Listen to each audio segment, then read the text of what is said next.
독일 총선이 끝났습니다. 제가 며칠 전에 독일 총선이 독일을 위한 대안이라는 우파 단체가 11% 이상의 좀 약진을 해서 야당 중에서는 만약에 기민기사연합당과 독일 3인당이 연정을 하게 되면 야당 중에 1당이 될 수도 있다. 그런데 3인당이 연정을 안 하겠다 해서 1당은 되지 않지만은 처음으로 이 독일 의회에 13%에 해당되는 의석을 지금 확보한 것 같습니다. 출구조사 결과 이 집권 기민기사 메르켈 총리의 이 연합정당은 32.5%를 확보를 했고요. 극우정당 독일을 위한 대안이 13.5%를 해서 3당이 되고, 한때는 마르틴 슐츠라는 아저씨 같은 이미지의 대안을 내어서 승리하지 않을까 예상되던 3인당은 20% 정도밖에 확보를 못했고, 항상 기민기사연합과 연정을 하는 자민당이 10.5%, 그리고 녹색당이 9.5%, 좌파당이 9% 등을 얻었습니다. 독일의 기민기사는 사실상 형제당인데 독일의 바이에른 쪽에는 아마 이 기사당이 지역정당으로서 존재해서 기민당이 그런 부분을 존중해주면서 두 당이 항상 연합정당 형태로 이렇게 이 총선에 임하고 있습니다. 자, 전체를 봐서 지금 이 메르켈이 얻은 득표율은 예상보다는 상당히 저조했고요. 그리고 이 독일을 위한 대안이라는 우파 정당이 13%를 넘겼다는 것은 굉장히 좋은 결과입니다. 여러 여론조사가 있는데 거의 다 비슷해요. 기민기사연합은 33%, 그리고 3인당은 20%, 그리고 독일을 위한 대안 이 AFD라는 극우정당은 13% 이상, 그리고 자민당은 10%, 녹색당은 9%, 그리고 좌파당은 9%, 이런 수준으로 나오고 있습니다. 자, 이런 독일 총선의 결과는요, 이 겉으로는 메르켈이 4번의 임기를 연임하는데 성공했다라고 하지만은 독일 총선의 여파가 유로화의 가치를 떨어뜨리고 메르켈의 동력을 약화시키고 있다라는 보도까지 나오고 있습니다. 자, 유로화가 앞으로도 좀 더 하락하게 될 거고, 유로존 통합 확대 움직임도 힘을 받지 못할 거다라고 하는 이야기가 나오고 있습니다. 자, 이 부분은 독일 총선의 결과가 지금 EU를 주도하는 메르켈 총리의 지도력에 좀 흠집으로 나타났다, 이렇게 봐야 될 거고, 이런 독일의 극우 정당의 선전에 프랑스의 르펜이라든지 네덜란드의 이 빌더러스 같은 사람들이 지금 축배를 들고 있다고 하고 있습니다. 이 르펜은 프랑스 대선에서 2등을 했고, 그 다음에 빌더러스의 정당도 네덜란드에서 2등을 했고, 오스트리아 자유당도 2등이고, 이 독일을 위한 대안은 독일에서 처음으로 원내 진입하면서 3등을 했습니다. 자, 690석인데요. 그 중에 13%가 넘는다 하면 지금 한 의석으로 따지자면 한 90석 이상의 의석을 지금 확보하게 될 걸로 보입니다. 결국 메르켈은 10% 정도를 얻은 자민당과 이렇게 합칠 건데, 그렇게 합쳐봤자 43%밖에 안 되니까 또 녹색당이나 이런 당하고 다시 두 개의 정당을 끌어들여야지 연정이 됩니다. 과반수 이상이 돼야 연정으로서 집권을 할 수 있거든요. 그런데 3인당은 지금 연정에 참석하지 않겠다.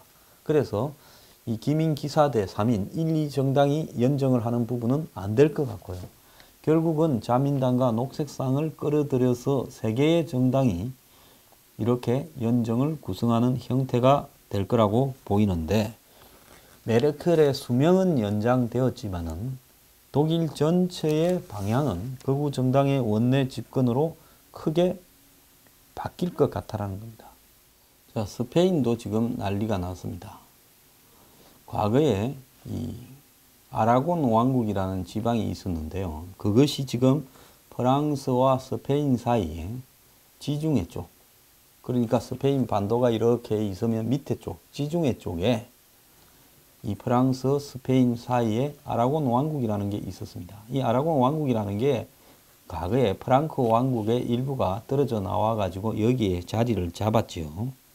그래서 이 아라곤 왕국은 전통적으로 이 스페인 반도에 있던 이 스페인의 모태가 되었던 나라들과는 좀 달랐습니다. 그래서 이 아라곤 왕국은 바르셀로나가 수도였고, 이제 마드리드 중심으로 이 카스티아라는 왕국이 있었고, 이것이 나중에 스페인으로 발전했죠. 그 사이에 이제 스페인에 있던 해교도 국가들, 즉 이슬람 제국을 몰아내 버렸습니다. 스페인 밖으로.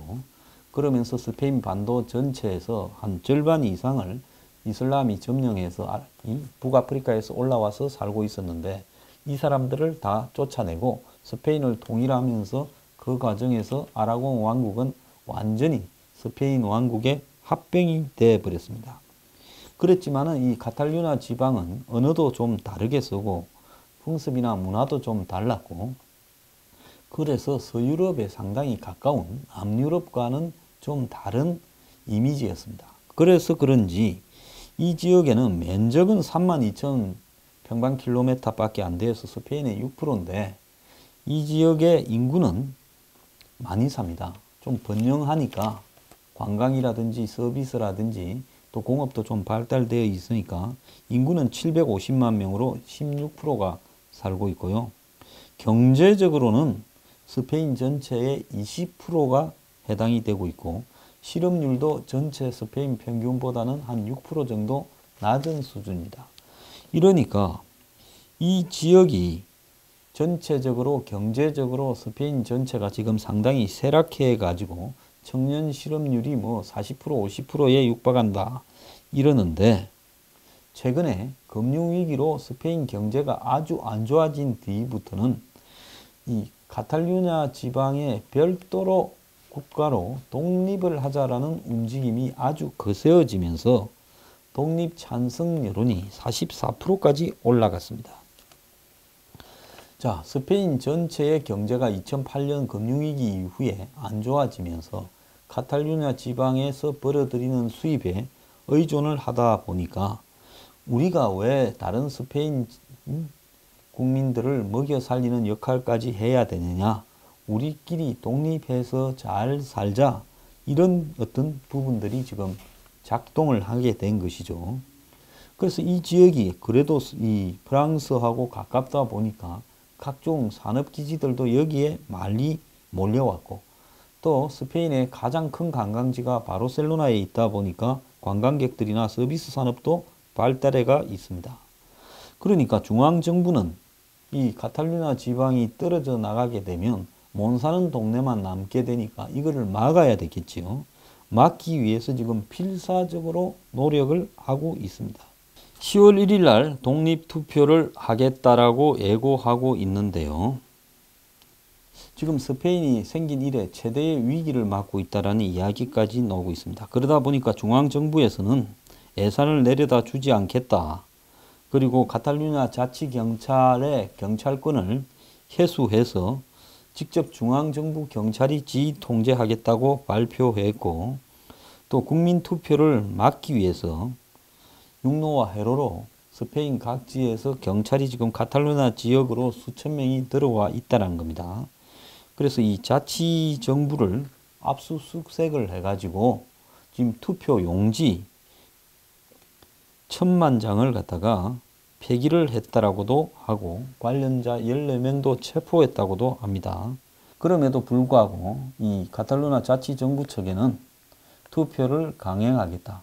투표 끝나고 나면 48시간 이내 곧바로 이 가결이 되었을 경우에는 그러니까 독립하자라고 결정되었을 경우에는 독립을 선언하고 별도의 국경 통제를 실시하겠다라고 이야기를 하고 있습니다. 여기는 4개 주가 있는데요. 여기가 지중해에 면해 가지고 그 바닷가 쪽도 경치가 상당히 괜찮은 지역이고, 또 프랑스하고도 이렇게 접경을 해 있기 때문에 교통도 상당히 편리하고 또 이 평야가 넓고 올리브라든지 포도 뭐 이런 과일도 재배가 잘 되고 아주 기온도 좋고 사실 스페인 땅 중에 이 사막 같은 황량한 땅이 많아요.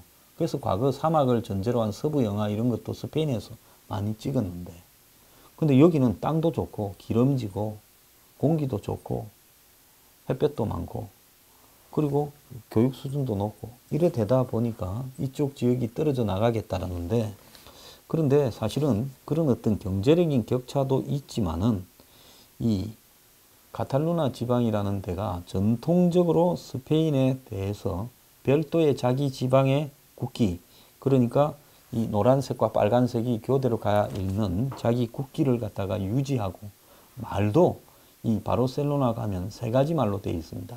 영어, 스페인어, 카탈루냐 이런 식으로 자기들 전통을 계속 유지해 오면서 이렇게 버텨왔기 때문에 지금 합병된 지가 300년이 지나도 이 지방의 정체성을 유지해 오고 있다.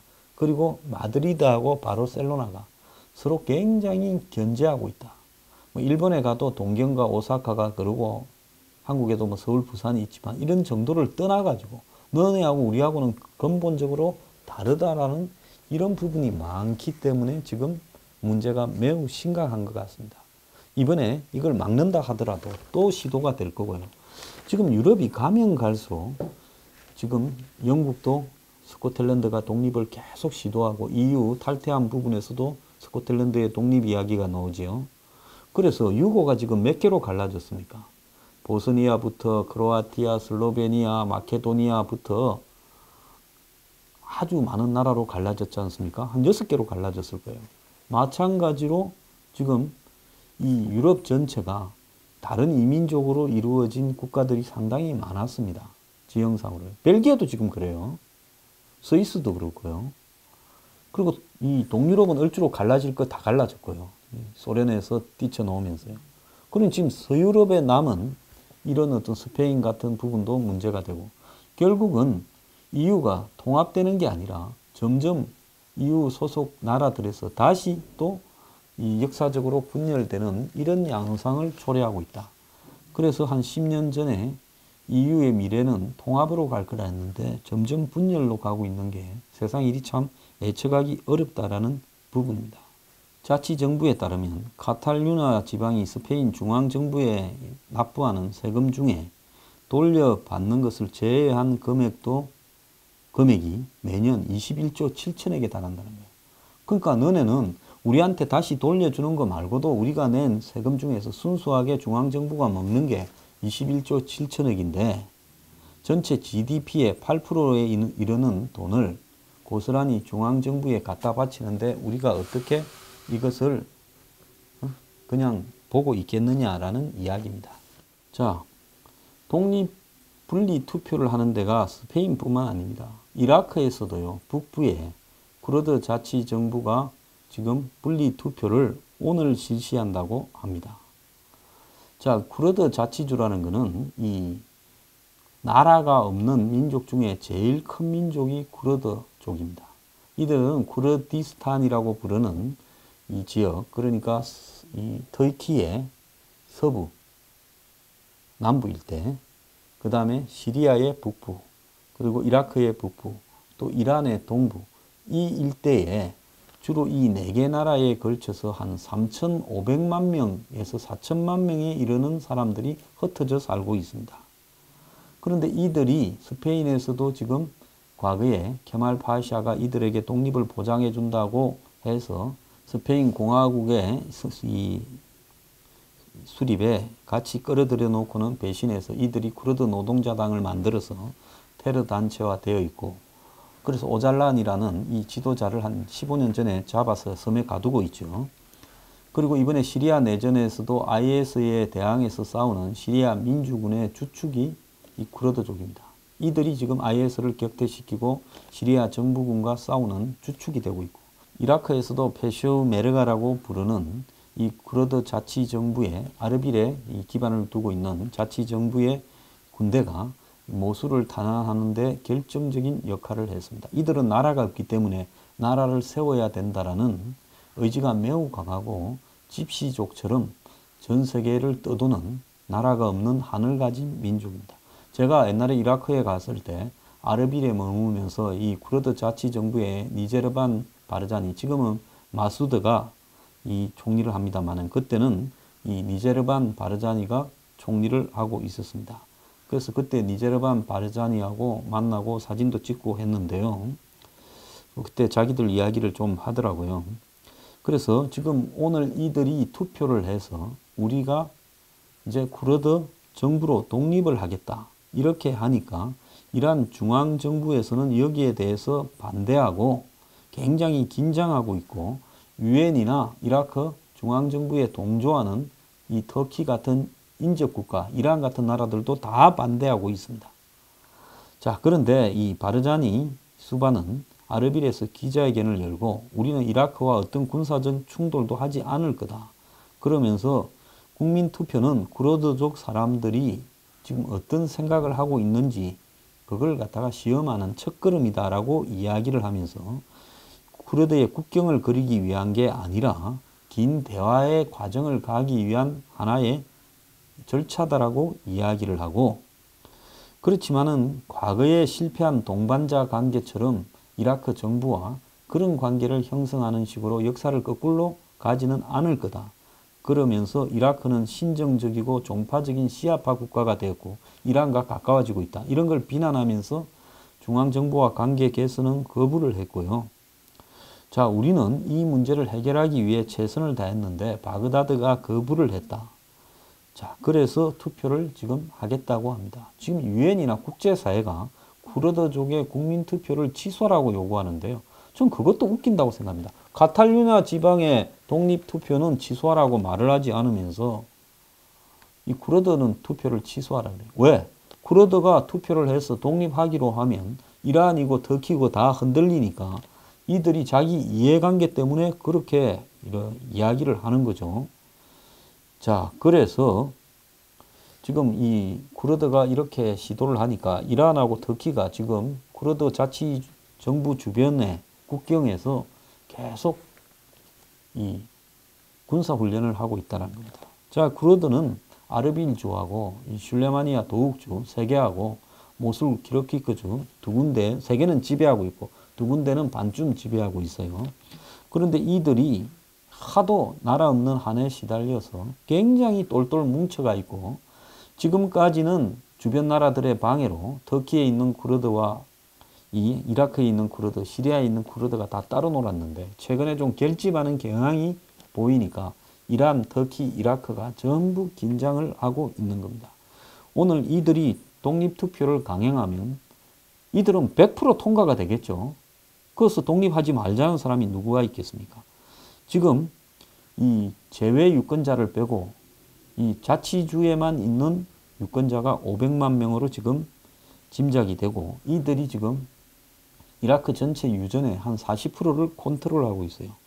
그래서 이들이 지금 분리 독립을 바로 하겠다라는 건 아니고 이제 투표가 통과되면 그걸 놓고 중앙정부와 대화를, 독립을 위한 대화를 시도한다라는 입장인데요. 자, 그럼 이라크도 앞으로 또 분리되어 갈 겁니다. 자, 쿠르드, 그들의 지금 나라가 없어진 지가 지금 제가 볼 때 한 2500년 된 것 같아요. 기원 전에 나라를 가지고 기원 후에 조그만 형태의 나라를 가졌다가 금방 없어져 버렸습니다. 제대로 된 나라를 만드는 지가 2000년도 지금 넘는다라는데 이번에는 나라를 만들 수 있을지 주목됩니다.